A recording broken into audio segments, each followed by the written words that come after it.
Good morning, students. So in the last class we discussed about the syntax for types, constants and arrays in VHDL. So next we are going to studying about how to write program to describe the functionality of given module. So as we already discussed that the functionality of a given module, so we are going to describe within the architecture body. Okay, so what architecture body actually it consists of? It consists of set of concurrent statements. Based on that, we can able to say that using of that set of concurrent statements, we can able to describe the functionality or internal behavior of the given module. So that is what we can able to achieve. And while coming for concurrent statements, so on the other side, software languages, majority software languages, they are sequential in nature. So the difference between sequential and concurrent is, while in the case of sequential statements, their statements are executing step by step. Okay, so from top to bottom, first statement if execute, then only so second statement. So like that, step by step it is going to execute. While coming for concurrent statement, multiple statements at a time it can able to execute.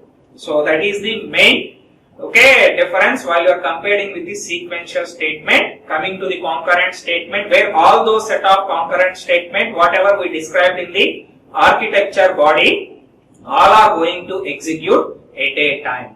So if that is the case, then for example, if I consider within architecture body, if we consider the 10 concurrent statements. Okay, so if I coming to the last statement, because of all are executing at the same time, so if last statement, that particular compiler is executing the last statement, by means of executing that particular 10th statement, which is last statement, if it update the signal, so which was there in the first statement.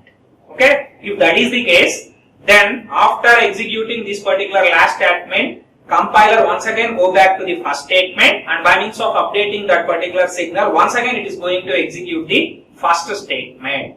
So like that, it's keep on compiler need to take about what are all the values updated. According to that particular updation, it needs to execute once again those concurrent statements until that circuits get stabilizes.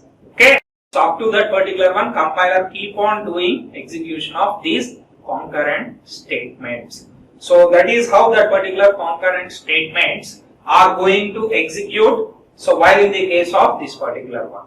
And also, so one more capability of VHDL is, by means of combining multiple sequential, so it is possible to act like a single concurrent statement. That is also one possibility is there while in the case of VHDL, combining multiple sequential statements, so they can able to act as a single concurrent statement.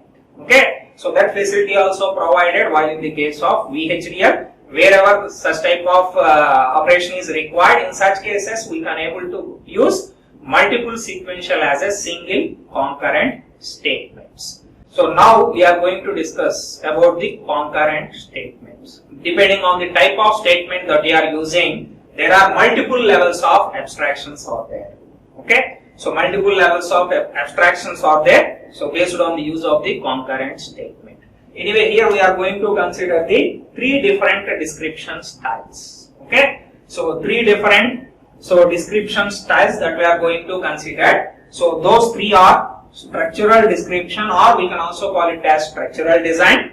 Second one is data flow description or data flow design. Third one is behavioral description or behavioral design. Okay, so these are all the three different type of description. Okay, or abstraction levels. So that we have while in the case of VHDL. Okay, so how they are going to differentiate means, so based on the type of component statement that we are using within architecture body, we came to know whether that particular description belongs to structural or data flow or behavioral.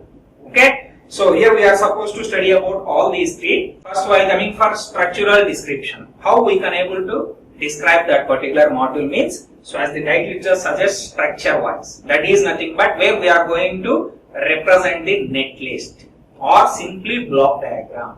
So what actually block diagram consists of? So what all the components are required to realize that particular functionality, and so how to form interconnection between them to get the functionality. So that is what we are going to describe in that particular block diagram.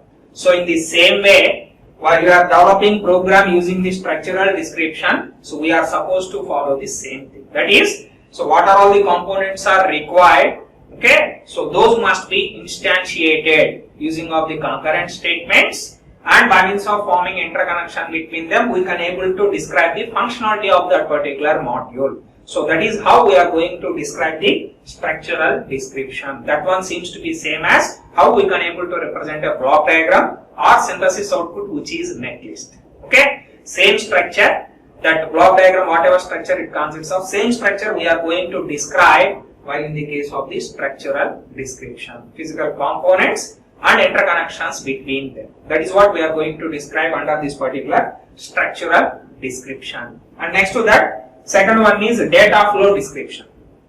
So while coming for this particular description, here we are going to describe how data is moving from one register to another register, from input to output of this circuit. Okay, that is what we are going to describe while in the case of data flow description. That is nothing but, so how the data is moving from one register to another register, or from one component to another component, so from input to output of this circuit. Okay, so that is what we are going to describe while in the case of data flow description. And next to that, while coming for behavioral description, okay, here we are not going to mention in detailed operation of that particular module. Instead of that, just we are going to describe the behavior of that particular module. Behavior in the sense, just we are going to represent the truth table for that. Let me, if I consider 2 input AND gate. What is the truth table? So 0, 0, 0, 1, 1, 0, output becomes 0. If the input is 1, 1, then output becomes 1. So that is what we are going to describe. So for these 3 input combinations, output becomes 0, and for the last input combination, which is 1, 1, output becomes 1. So this is what we are going to describe while in the case of behavioral description style. That is nothing but, just we are going to describe the behavior of that particular module. That is nothing but, simply we are going to represent the truth table functionality. Okay, so that is what regarding behavioral description style. Okay, majority cases we prefer this particular behavior because of if you didn't mention any internal architecture and all means, so it consists of obviously less complex compared to remaining to structural and data flow. So because of the majority cases, we are going to consider the behavioral description style. So now we are going to study about all these 3. First we will start with the structural description. Okay, so in structural description, so the basic VHDL concurrent statement, so that we are using is component statement. Okay, so the basic VHDL concurrent statement is the component statement. Okay, so using of that particular one, we can able to realize the structural description. Okay, so here they mentioned the syntax for that. How the syntax seems to be for that particular component statement. So this is how it seems to be. Starts with label. So label in the sense any name just to represent that particular component. So with a separate label. Okay, either U1, A1, anything you can able to represent. So that label which indicates this particular module component. Okay, so that we have to represent first, label colon component name. So while we are anyway, component name is a user defined identifier. So while we are instantiating this particular component within the architecture body, so it must be predefined. Okay, so before instantiating this particular one, that component must already be declared within our design project. Okay, so because of that, so whatever we defined previously for that particular component with respect to entity and architecture, so same component name we are supposed to consider over here. Let me, here my intention is to realize an half adder where internally it consists of XOR and AND gate. Okay, so before I am instantiating that particular XOR and AND gate, so those functionalities must be predefined. So once if you defined previously, then those outputs, information regarding XOR and AND gate will be stored in work library. Then by means of mentioning this particular name, So whatever data is required for this particular one, it will get from that particular work library. That is what. So because of that, whatever component that we are going to mention over here, that must be defined previously. Okay. So and whatever component name there we mentioned, same component name here also we are supposed to consider. Okay. So that is what component name, user defined identifier. And next one is port map. Okay. While coming to this particular one, so after representing the component name, we are supposed to map these signals with the original module. Let me in original module as I described previously. So here my intention is half adder. That means XR and AND gate I am supposed to realize all these must be predefined. So because of that, while I am defining over there, suppose if I mention those signals input and output as for XR A, B and C. C is the output, A, B are the inputs. While coming for my original circuit here, so if I consider those signals name as X, Y and Z. Okay, so I have to map those signals by means of using the keyword port map. Okay, so while we are mapping that particular ports, there are two different styles that we have. One is positional style, another one is explicit style. Okay, so positional style is nothing but, so whatever position we followed, okay, while we are representing those signals in the original module, same position we are supposed to follow. So while we are instantiating that particular component as well. Okay, positionally it is going to match. So here I am representing that particular XR means, so there I mentioned A, B, C, let it be. So if I mention X, Y, Z here, then X will be mapped to A, Y will be mapped to B and Z will be mapped to C. So that is what positional mapping is nothing but. So based on the position they are going to map with each other. That is what the first style, which is positional style. So that is one style of mapping the signals. And second one is, another style is explicit style. Explicit style is nothing but, okay, here there is no need to follow the position. Okay, instead of that anywhere you can able to represent. Previously if I mentioned here X, Y, Z, and while coming for explicit style, in any order you can able to represent. Here you can able to consider Z, here X, here Y. Okay, so we must assign what is the signal. So in the original module, so we assign to that particular signal. So like this. Suppose if I am considering on this particular side Z, so C assigned to Z. So that is what explicit style is nothing but. Explicitly we are mentioning, we are mapping, so this signal with that signal. That means C with Z. So in the same way here X is nothing but A explicitly assigned to X. And while coming for, so B explicitly assigned to Y. So that is what? Explicit representation. So while we are following the explicit style, so there is no need to maintain position. In any order you can able to consider. Okay, so that is what regarding the explicit style. Other than that, remaining all are same. So once again, one more component if you want to instantiate means, once again one more label, then component name, port map, and this is how the explicit style works. Okay, so by means of this particular symbol we are going to assign, which is equals to greater than. So using of that, there is no need to maintain, okay, positional. Okay, that is what the advantage of considering this particular explicit style. While coming for here, we have to remember. So what is the positional style we followed in the original module? In the same way, we are supposed to apply the signals over there, following the same positions. Okay, so these two are the two different type of okay, so mapping styles that we have, and this is the concurrent statement, which is a component statement. And one more point is, before being instantiated, so that particular component, so within the architecture body, that component must be declared within the architecture definition. So as we already discussed, while in the case of architecture definition, how the syntax seems to be for that architecture name is type declaration, constant declaration, function definition, procedure definition, and component declaration is there. After that only architecture body starts with begin.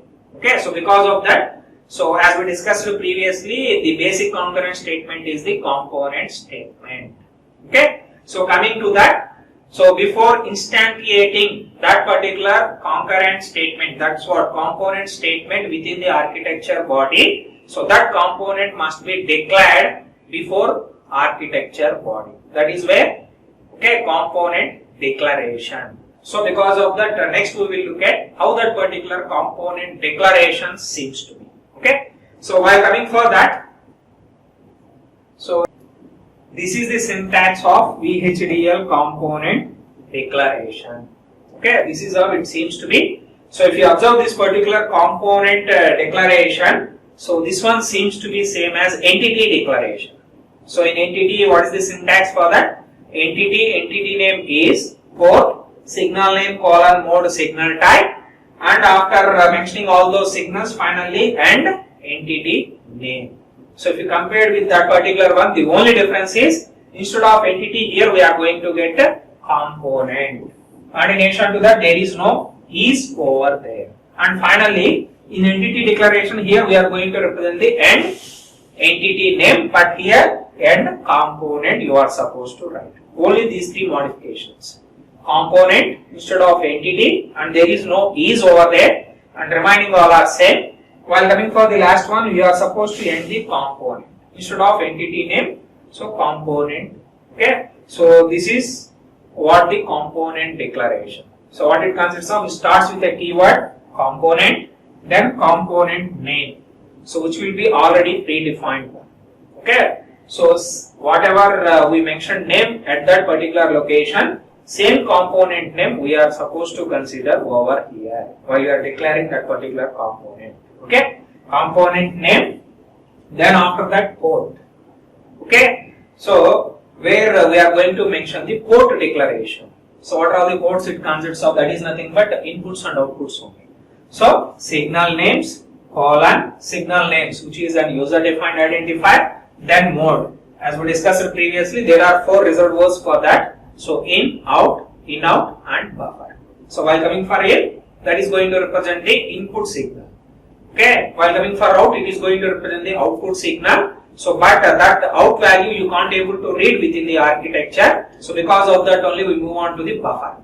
So buffer also going to represent output signal. So but the difference with respect to output is where if your signal represented with a mode buffer, that output, okay, that value, that signal value we can also able to read, while in the case of architecture body, that is the difference. And while coming for in out, so whenever tri-state outputs are required, in such cases, so we can able to use that particular same signal as a input as well as output. In such cases we can able to go for the, okay, in out signal.